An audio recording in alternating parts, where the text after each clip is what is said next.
Assalamualaikum students, how are you? I hope you all will be fine.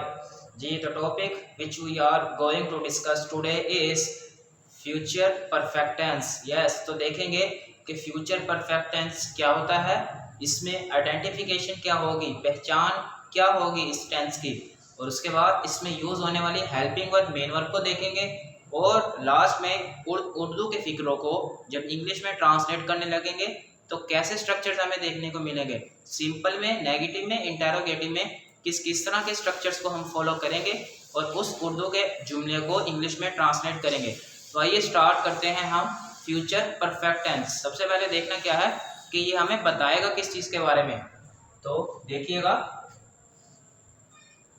All the actions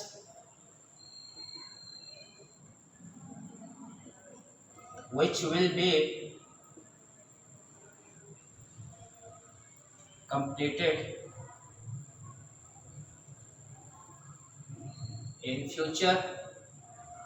जी, अब future में आने वाले time में वो तमाम के तमाम एक्शंस, तमाम के तमाम काम जो मुकम्मल हो चुके होंगे, यानी कि वो आने वाले टाइम में सारे काम जो ख़त्म हो चुके होंगे, मुकम्मल हो चुके होंगे, उन सारे काम को जिन जुमलों की मदद से बयान किया जाता है वो सारे के सारे फ्यूचर परफेक्ट टेंस में डिस्क्राइब किए जाते हैं, बताए जाते हैं। यस, तो अब इनकी कुछ आइडेंटिफिकेशन भी होगी, कुछ पहचान होगी। तो अब देखेंगे कि इनकी पहचान क्या होगी।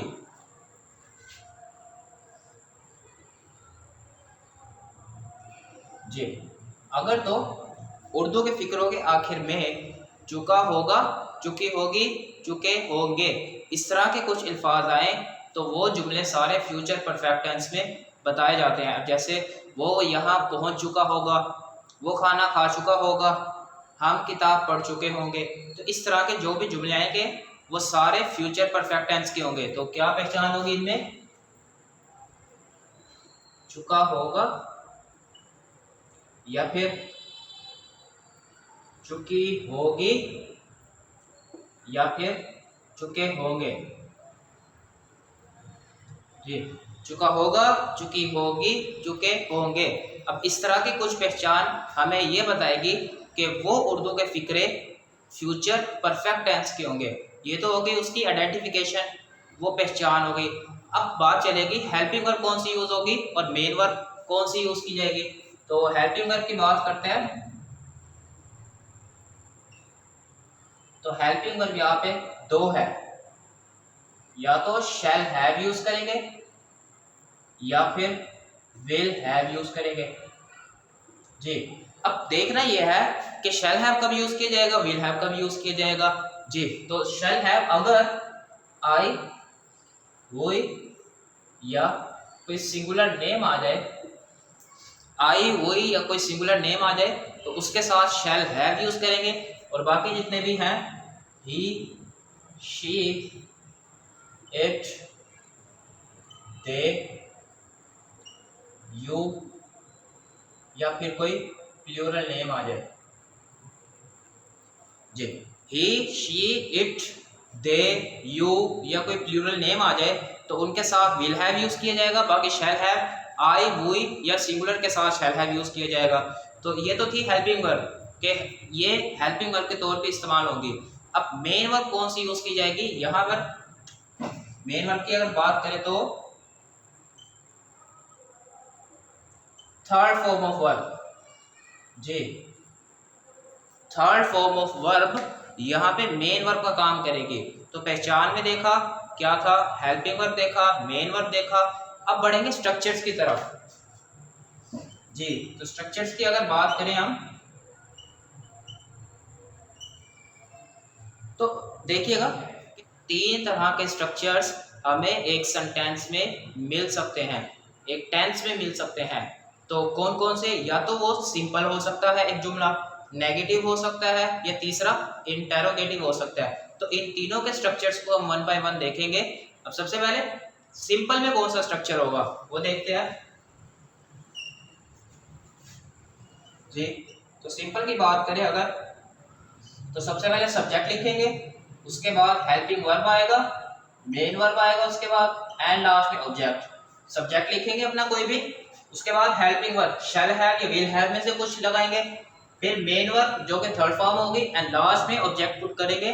तो ये हमारा सिंपल का एक स्ट्रक्चर हो गया कंप्लीट। अब अगर बात करें नेगेटिव की, तो ये भी इजी है। अब नेगेटिव सेंटेंस होगा कौन सा, जिसमें किसी चीज का इनकार किया जा रहा होगा, वो यहाँ नहीं आ चुका होगा, वो खाना नहीं खा चुका होगा, या उसने खाना नहीं खाया होगा।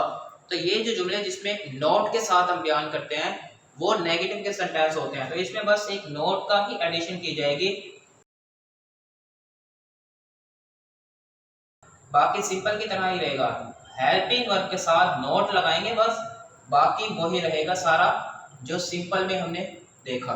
ठीक हो गया। अब इंटेरोगेटिव, अगर कोई सवाल किया जा रहा हो किसी फ्यूचर परफेक्ट के टेंस में, तो वो इंटेरोगेटिव सेंटेंस होगा। उसमें क्या होगा, अब इंटेरोगेटिव के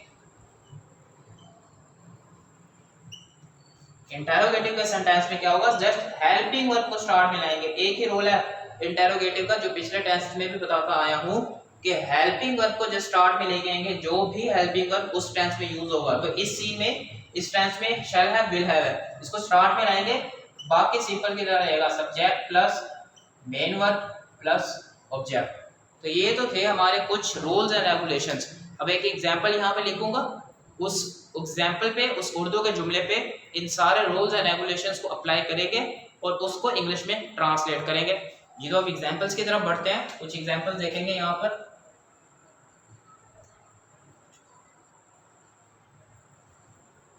एक सिंपल सी एग्जांपल लिखूंगा यहाँ पर।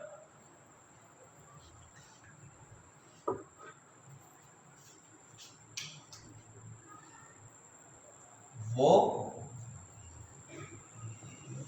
यहाँ आ चुका होगा, वो यहाँ आ चुका होगा।